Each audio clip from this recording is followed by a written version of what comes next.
antes da gente falar aqui do arcabouço fiscal, dia movimentado aí em Brasília, hein, Orengo? O ex-presidente Bolsonaro acabou de chegar à sede do PL, recebido ali por correligionários, né? Teve alguma aglomeração ali no aeroporto de Brasília, embora Bolsonaro tenha saído pelos fundos. Uma quinta-feira diferente, né, Orengo? Com certeza, Megali, bom dia a você, Sheila, Carla, bom dia a todos. E está diretamente ligado também ao assunto do chamado arcabouço, Megali, porque o governo faz contas, estratégias, analisa cenários, né? E um cenário diferente com a chegada do ex-presidente, que vem para Brasília, apesar de ele não dizer que vai liderar a oposição, há essa expectativa entre os aliados deles, né? Agora, sabe que do ponto de vista de até análise de cenário político é interessante, Megali, eu estava conversando com alguns parlamentares, por exemplo, do PDT, de partidos que hoje não estão aí no espectro do Partido dos Trabalhadores, são governo, mas também estava conversando com parlamentares do Centrão, né?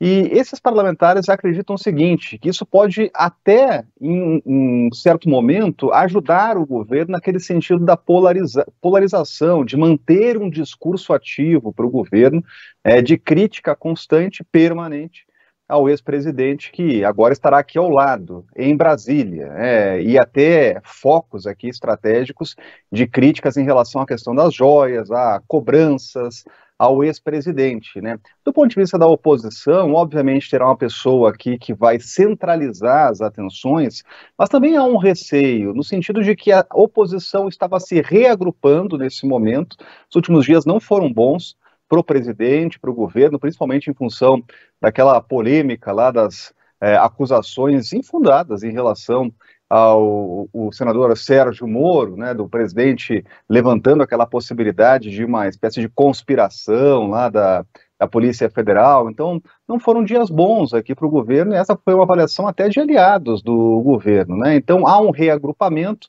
há um novo cenário, que o governo já está analisando, até porque precisa, para votações importantes no Congresso Nacional, né? E aí, o que se espera hoje, Megali, é realmente a formalização da regra fiscal, que é o assunto mais importante aí do momento, né? Que tem total aí contornos em relação ao futuro do país, e o mercado financeiro está esperando, né? Então, o que já tem estabelecido é que vai ser uma regra fiscal mais flexível, né? Não será lá a regra do teto de gastos, né, que tinha lá uma inflexibilidade que era muito criticada lá, uma rigidez que era muito, muito criticada por políticos. Então a nova regra vai permitir o aumento de despesas, vai permitir um aumento de gastos, mas vai ter ali um limitador, que é o limitador de 70% da receita, né? Então a receita aumentando, você pode aumentar o gasto, né? Então essa era a grande crítica da área política, que diz o seguinte: olha, a gente aumenta a receita, aumenta a arrecadação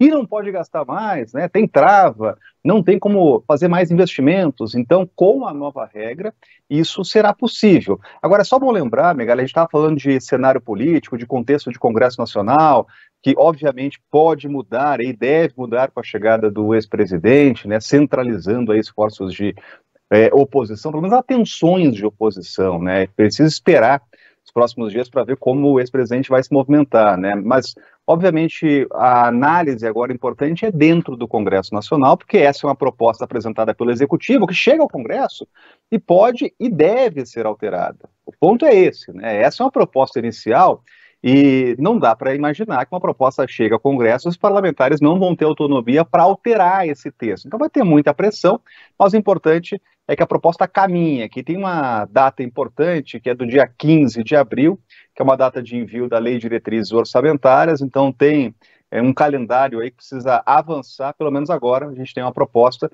e hoje tem inclusive uma manifestação aí pública do ministro da Fazenda, Fernando Haddad, explicando alguns pontos aí dessa proposta de regra fiscal. Rapidinho, Orengo, um dia bem importante, como disse o Megali, tem essa apresentação e bem hoje, possivelmente, uma repercussão em torno da decisão tomada pelos governadores, pelos governos estaduais que chegaram ali ao acordo sobre a alíquota única do ICMS sobre a gasolina, o que vai encarecer a gasolina, e não é pouco não, R$ 1,45 por litro, essa foi a decisão, acima do máximo, que é no Piauí, R$ 1,24. Como é que estão as reações em relação a isso? E qual foi o cálculo, né? Pois é, de onde é que surgiu esse número? Muitas reações surgiu a partir do esforço dos governadores, né?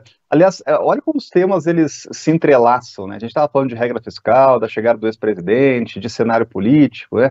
Mas essa foi uma questão definida no antigo governo, né? E naquele momento ali, na véspera do período eleitoral, muita coisa mudou e não tem um governador que hoje a gente converse que não reclama aí da queda de arrecadação em função do ICMS, em função de algo, inclusive, que foi alterado por pressão do governo no Congresso Nacional, que foi aquela limitação do ICMS. Agora, houve um acordo por governadores, até porque era um consenso entre governadores que a alíquota precisava mudar, a base de cálculo precisava mudar, e agora a expectativa é que aumente a arrecadação, né? Mas óbvio que tem um receio sempre de impacto, inclusive inflacionário, com aumento no preço da bomba, né? Mas olha, os governadores pressionaram muito e esperam ter um aumento de arrecadação.